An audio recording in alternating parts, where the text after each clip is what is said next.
गुरु भगवान को नमन है।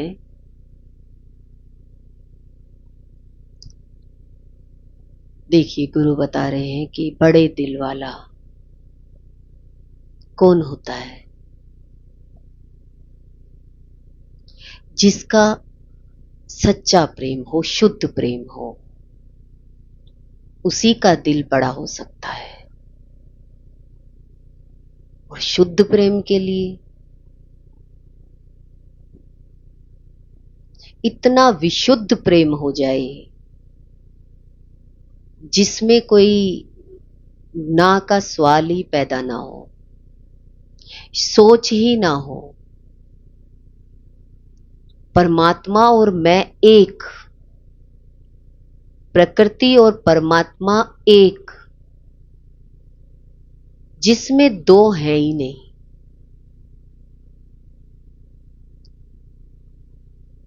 प्रेम एक हो जाए पूरे ब्रह्मांड से मिलकर के, उसे विशुद्ध प्रेम कहते हैं। अब उसकी पहचान, प्रेम की पहचान कैसे हो? अब इसमें हमने देखना है कि बड़ा दिल वाला कौन होता है।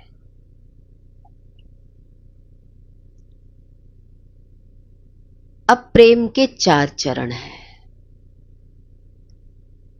दिल को देखने के, बड़ा दिल देखने के 4 चरण लगा लो, स्तर लगा लो। सबसे पहले प्रेम शारीरिक होता है। हमें शुरुआत में पता लगा 2 शरीरों के मिलन को प्रेम कहते हैं। प्रेम की शुरुआत तो शरीर से ही हुई। सामने वस्तु दिखाई दी, व्यक्ति दिखाई दिया, स्थान दिखाई दिया, परिस्थिति दिखाई दी, तो इनके द्वारा हमने प्रेम को समझा कि यही प्रेम है।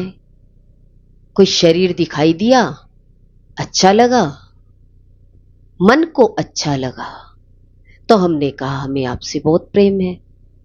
कोई स्थान अच्छा लगा, तुम कहते हैं मुझे तो ये स्थान बहुत प्रिय है कि स्थान पर तो मैं अपना महल खड़ा करूंगा।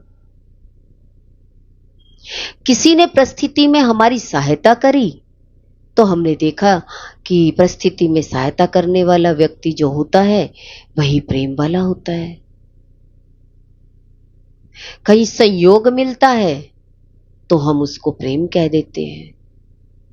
ये शारीरिक स्तर पर जो प्रेम दिखाई देता है, बाहरी आकर्षण से जो प्रेम दिखाई देता है, ये अशुद्ध प्रेम होता है। ये सदा रहने वाला प्रेम नहीं होता। क्यों? क्योंकि जिस शरीर से आप प्रेम कर रहे हो, एक दिन वो शरीर मुरझा जाने वाला है। आज तो जवान उम्र में वो शरीर अच्छा लगता है, और धीरे धीरे उसके विचार देखेंगे, मानसिकता देखेंगे, जब मिलेगी नहीं तो हमारा प्रेम टूट जाएगा। और जो टूट जाए वो प्रेम विशुद्ध नहीं होता, उसका दिल बड़ा नहीं होता। दिल होता है, दिखाई देता है कि हां शरीर के अंदर में दिल लगा हुआ है, पर दिल किसी के लिए धड़क रहा है, सच में ही धड़क रहा है, ऐसी कोई गारंटी नहीं है। इसीलिए शारीरिक स्तर पर जो प्रेम देखा जाता है, आध्यात्मिक दृष्टि से इसे अशुद्ध प्रेम बोला गया है। हमने तो इसी प्रेम को प्रेम माना, पर जब गुरु के ज्ञान में गए तो गुरु ने तो इस प्रेम को बहुत झूठा कहा। पर हमारा मन कहां मानने वाला था। हम शरीर से ही सबसे प्यार करते थे, ऐसे चिपक जाते थे जब तक दूसरा कोई व्यक्ति धक्का मार के अलग ना कर दे, तब तक हमारा शरीर छोड़ता नहीं था। जब परिस्थिति आई तब पता लगा कि सच में मैंने जिस शरीर से सच माना था वो शरीर तो सच नहीं है। इसका मतलब गुरु की बात बिल्कुल जिस समय गुरु ने कही उस समय बिल्कुल सही थी, पर हमारा ये थोड़ा सा ये प्लास्टिक का दिल, हम कहते धड़कता है पर इसमें प्रेम नहीं होता। बच्चे मोबाइल पर कितना दिल भेजते हैं एक दूसरे को, पर उस दिल में वो टेम्परेरी बाहर का प्रेम दिखाई देता है। कितना लंबा चलेगा ये कह नहीं सकते। इसलिए शारीरिक स्तर का प्रेम अशुद्ध प्रेम कहलाता है। इसीलिए जब ज्ञान में आते हैं तो गुरु हमें इस अशुद्ध प्रेम से आगे बढ़ाते हैं, कहते हैं और आगे बढ़ो, उससे आप आगे चलोगे तो आपको शुद्ध प्रेम मिलेगा। पर जो साधक, जो प्रेमी गुरु से प्रेम करते हैं, ज्ञान को सुनते हैं, समझते हैं, तो वो तो आगे निकल जाते हैं। जो शरीर भाव में अटके रहते हैं वो उस अशुद्ध प्रेम में दुखी रहते हैं। पर गुरु का प्रेम का भाव ऐसा होता है कि हम सहज ही उस शरीर के प्रेम को अशुद्ध प्रेम मान करके छोड़ देते हैं और आगे बढ़ते हैं। दूसरा प्रेम है भावनात्मक स्तर पर प्रेम, इमोशनल, भावनाओं में बह जाने वाला प्रेम।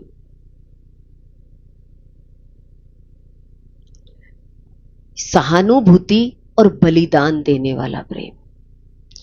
जब व्यक्ति इस प्रेम से आगे बढ़ता है तो उसके अंदर में इमोशनलिटी आ जाती है, भावनाओं में बह जाता है, बलिदान देने की भावना आ जाती है, किसी की इच्छा पूरी करने का भाव आ जाता है। क्या आपने देखा सामने वाले की ये इच्छा है तो आपकी भावना पनप जाती है कि मुझे इसकी इच्छा को पूरी करना चाहिए। बलिदान देना, किसी के दुख में दुखी होना, किसी के सुख में सुखी होना, किसी की इच्छा को पूरा करना, खुशी से आगे बढ़ाना, ये भाव पैदा हो जाते हैं। अब ये शरीर के तल पर नहीं है, अब अंदर से तरंगे उठ रही है कि अपना जीवन किसी के लिए देना भी चाहिए, बलिदान भी देना चाहिए कि इस प्रेम को मैं आगे बढ़ाऊं। तो गुरु का ज्ञान का प्रेम जब मिलता है तो गुरु हमें सत्संग देने के लिए बाहर भेजते हैं कि जाओ, जैसे मैंने तुम्हारे पास आकर के तुम्हारे प्रेम को समझा और तुम्हारी इच्छा पूरी करी, ऐसे ही तुम भी दूसरे की भावनाओं को समझो, प्रेम करो, आगे बढ़ो। यहां तक सीमित मत रह जाओ कि हो गया काम, शरीर का काम पूरा कर दिया, नहीं, और आगे बढ़ो। भाव पैदा हो किसी के लिए कि मैं किसी को खुश कर पाऊं, बेहतर होगा। तुम इस जीवन के स्तर तक आओ, इस स्तर पर रोक देना, तुम्हें अटका देना मेरा ये उद्देश्य नहीं है कि मैं सोचूं कि आपको शरीर के स्तर पर प्रेम हो गया बस, और आगे बढ़ने की क्या जरूरत है। नहीं, गुरु कृपा यही कहते हैं कि गुरु हमें आगे बढ़ाए और गुरु हमें प्रेम से आगे बढ़ाता है, तभी हम आगे बढ़ पाते हैं, हमारे भाव शुद्ध हो पाते हैं, हम दूसरे के प्रेम को समझ पाते हैं, दूसरे की भावनाओं को समझ पाते हैं कि हमें इनको समझना चाहिए। पर यहीं तक नहीं, गुरु कहते हैं और आगे बढ़ो। ये प्रेम यहीं तक पूरा नहीं हो जाता।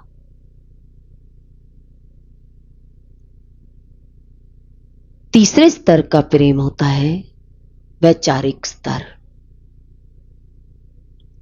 आपके विचार कैसे आ रहे हैं? अब तो भावनाओं के स्तर पर था, अब विचार कैसे आ रहे हैं? वैचारिक स्तर पर बताया गया है विवेकवान हो जाना। अब आपने सही मायने में आपको ये ज्ञान हो गया क्या सही है और क्या गलत है। अब कोई अंदर में संशय नहीं है। अब आप विवेकवान हो गए। अब मेरे को किधर प्रेम करना चाहिए, किधर नहीं करना चाहिए, यह विचार खत्म हो जाता है। विवेकवान व्यक्ति आत्मिक दृष्टि से सबको देखता है, क्योंकि विवेक का मतलब ही यही होता है कि आप जान गए कि शरीर का स्तर भी छोटा स्तर है, भावनाओं का स्तर भी छोटा स्तर है, और वैचारिक स्तर, विवेकवान स्तर, समझदारी से चलना। जीवन के हर संयोगों से कंफ्यूजन नहीं है। कंफ्यूजन क्या नहीं है कि मैं इससे मिलूं या ना मिलूं, मैं सबके साथ मिलकर भी अलग हो सकता हूं। अब अंदर में कोई संशय नहीं है।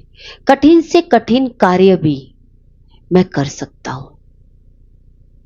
कैसा भी व्यक्ति मेरे सामने आ जाए, मैं उसे अपना बना सकता हूं विवेक के बल पर। यदि ये प्रेम विवेक के स्तर पर ठहर गया तो ये वापस भी लौट सकता है। हम सोचते हैं कि ये विशुद्ध प्रेम है। विशुद्ध तो हो गया। पहला प्रेम कौन सा बताया?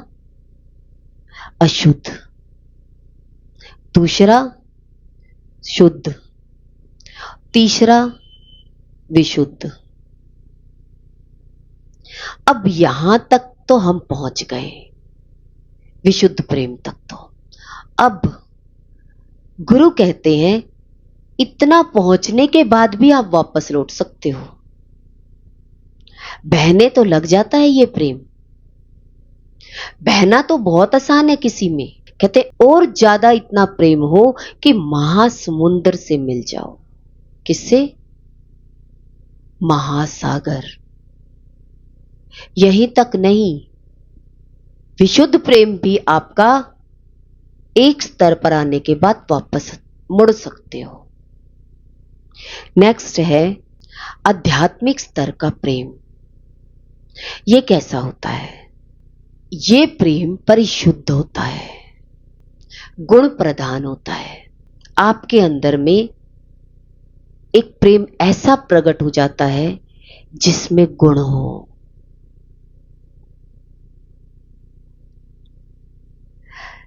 जब व्यक्ति का प्रेम विकसित हो जाता है, कहते हैं ना, एक गुलाब की कलम दिखाई दे रही है पर बंद है,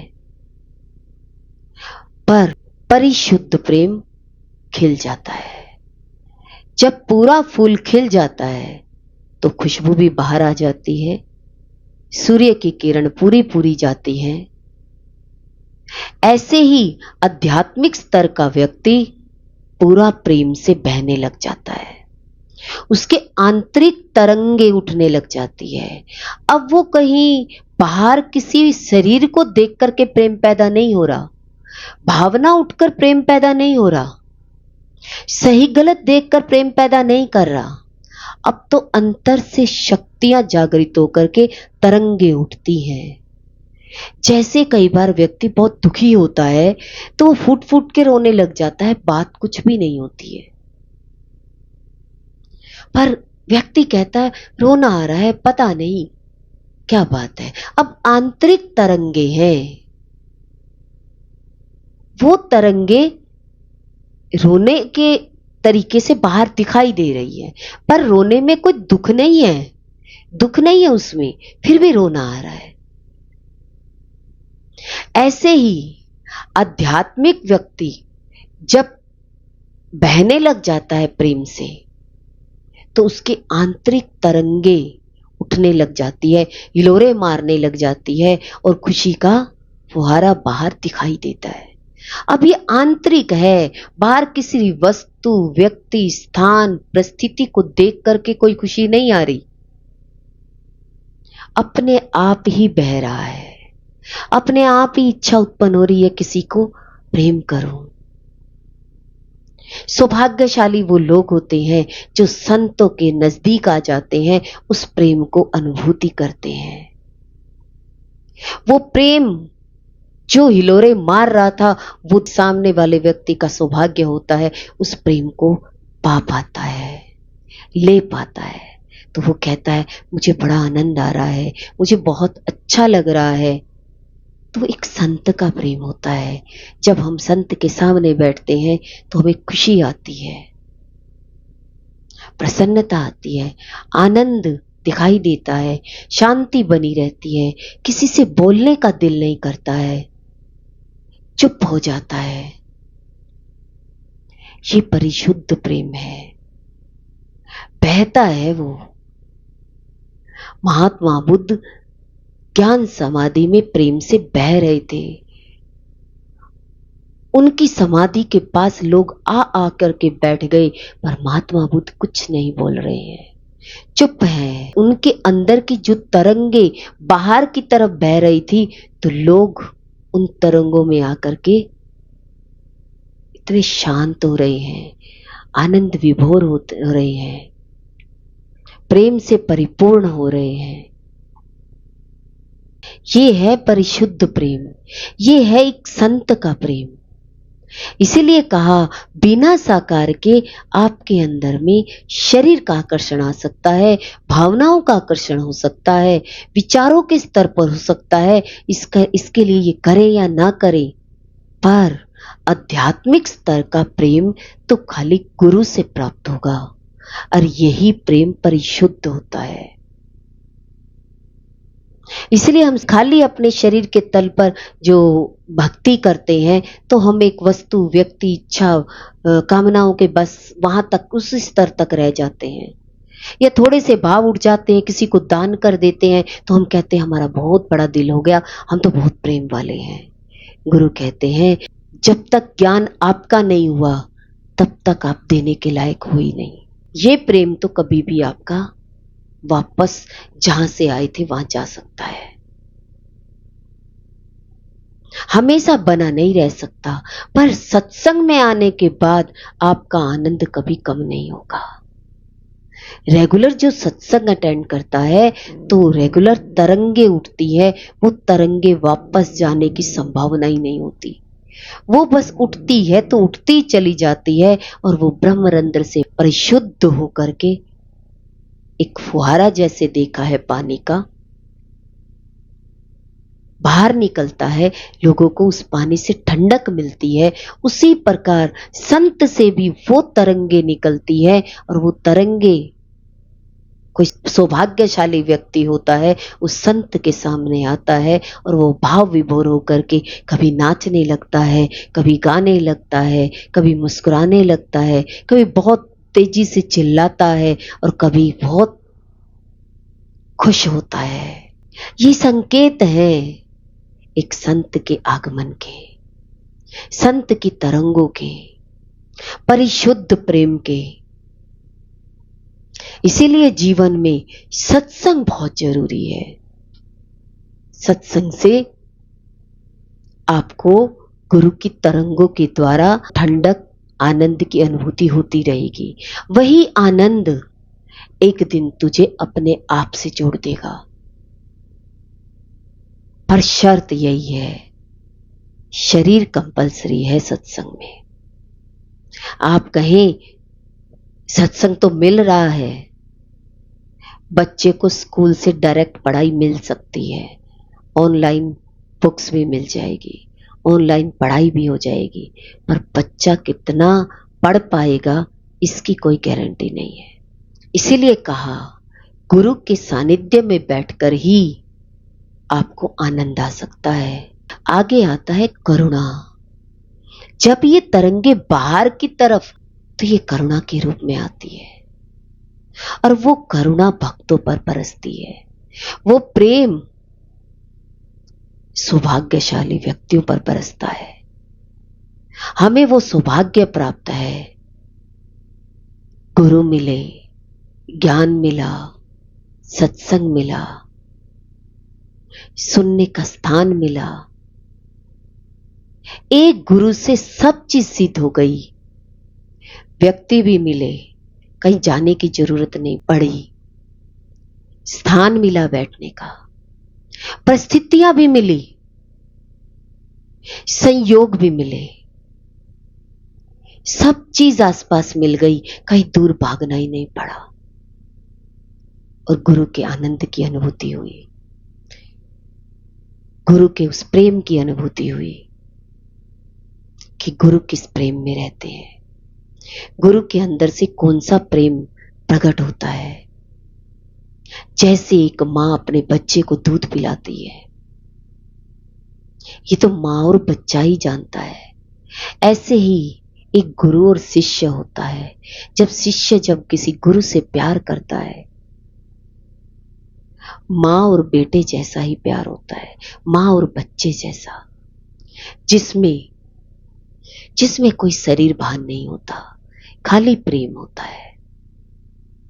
वही बच्चा बड़ा हो जाए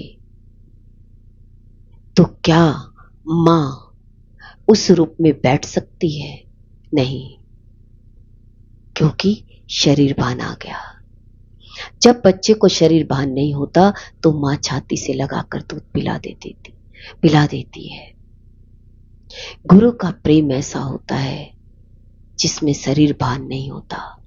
एक मां और बच्चे का प्रेम, ऐसा बच्चा जब गुरु के सामने आ जाता है तो उसी अमृत का अनुभव करता है जो एक बच्चा मां से अनुभव करता है। इसीलिए कहा वो प्रेम साकार गुरु से ही प्राप्त हो सकता है, परिशुद्ध प्रेम। कहते हैं कभी गुरु से डरना नहीं चाहिए। जो व्यक्ति गुरु से डरता है वो अपनी भावनाओं को कहने से, प्रेम की संभावनाओं से दूर हो जाते हैं। किससे दूर हो जाते हैं? प्रेम की संभावनाओं से। उसके सामने सरल हो जाना, निष्कपट हो जाना, गुरु के सामने सहज और सरल। उनको तुम्हारे से कुछ नहीं चाहिए, वो देने आए हैं, वो आनंद देने आए हैं। उनके आनंद की अनुभूति को फील करो कि उनके अंदर में कौन सा आनंद है। कहते डरो मत, आगे बढ़ो गुरु के सामने। तुम डरते तभी हो जब भीतर कोई कपट हो। डर किसको लगता है? देखिए, आप गुरु के सामने जाओगे तो कभी कांपने लग जाते हो, कभी डर लगता है, अरे मेरे को तो गुरु के सामने जाने से डर लगता है, देखो इनको तो डर ही नहीं लग रहा, ये तो धड़ल्ले से आगे बढ़ रहे हैं। कहते डरता वही है जिसके अंदर में कपट हो। श्रद्धा प्रेम वाला कभी डरता नहीं है। एक बच्चे को कुछ मेरिट में आना है तो टीचर से डरेगा या समझने के लिए आगे जाएगा? और है भी कौन जो उस सम्स को सॉल्व कर दे? ऐसे ही हमारे जीवन में कौन है कि हमारी बात को समझ सके? अगर हम उनसे ही डरने लगे तो फिर हमें सही समझाने वाला कोई नहीं है। इसीलिए कभी गुरु से डरना नहीं चाहिए, अपनी बात कहनी आनी चाहिए। जब तुम सरल हो जाओगे तो तुम्हारा कपट बाहर निकल जाएगा, राग द्वेष बाहर निकल जाएगा, नफरत बाहर निकल जाएगी। एक बार प्रेमी के सामने बैठकर तो देखो, गंदगी बाहर निकलती हुई दिखाई देगी। लगेगा अरे इतना लंबा समय निकाल दिया इस गंदगी में, क्या मिला राग द्वेष करके, क्या मिला क्रोध करके, क्या मिला कपट करके? परिशुद्ध प्रेम में रहते, गुरु के प्रेम में डूबे रहते, ऐसा शुद्ध प्रेम जिस पल तुमने अपनी वृत्तियों को उजागर कर दिया, उसका प्रेम वृत्ति के व तुल्य से बाहर निकालने का अचूक कारण बन जाता है। ये परिशुद्ध प्रेम कैसा है? समझो तो एक दिए जैसा है। कैसा है? जैसे दिए में एक रोशनी होती है, हम जोत जगाते हैं, उस जोत को देखिए, उसमें प्रकाश होता है। यदि कोई सामने नहीं है उस दिए के, तो वो प्रकाश शून्य में ही विलीन हो रहा है। किसमें? शून्यता में। और कोई सामने आ जाए, उस प्रकाश के कोई सामने आ जाए, तो वही प्रेम आप पर बरस जाएगा। वही दिए की रोशनी, वही दिए का प्रकाश आपके ऊपर पड़ जाएगा। ऐसे ही जब हम संत के सामने जाते हैं तो उनका प्रेम शून्यता में विलीन होता है। अकेले होते हैं तो शून्यता में विलीन होता है, ब्रह्मांड में मिलता रहता है। और सौभाग्यशाली वो लोग होते हैं जो गुरु के सामने आकर खड़े हो जाते हैं और उनके प्रकाश को महसूस करते हैं, उनके प्रेम को फील करते हैं। सौभाग्यशाली होते हैं लोग। संतों से बचते हैं। संतों की एक बार अनुभूति करके तो देखो, एक बार प्रेम करके तो देखो। सच्चा प्रेम तो सत्संग से जगता है, अपने आप, ना भक्ति से, ना शरीर के बल पर, ना भावनाओं के बल पर, ना विचारों के बल पर, आध्यात्मिक स्तर से। और आध्यात्मिक स्तर का ज्ञान सत्संग से मिलता है। बिना सत्संग के उस प्रकाश की अनुभूति नहीं हो सकती, उस प्रेम की अनुभूति नहीं हो सकती। इसीलिए एक प्रेम के लिए भी, भगवान के प्रेम को जगाने के लिए भी एक ऐसा शख्स चाहिए, एक ऐसा संत चाहिए जो प्रेम से भरा हुआ हो। और संत ही प्रेम से भरे हुए होते हैं।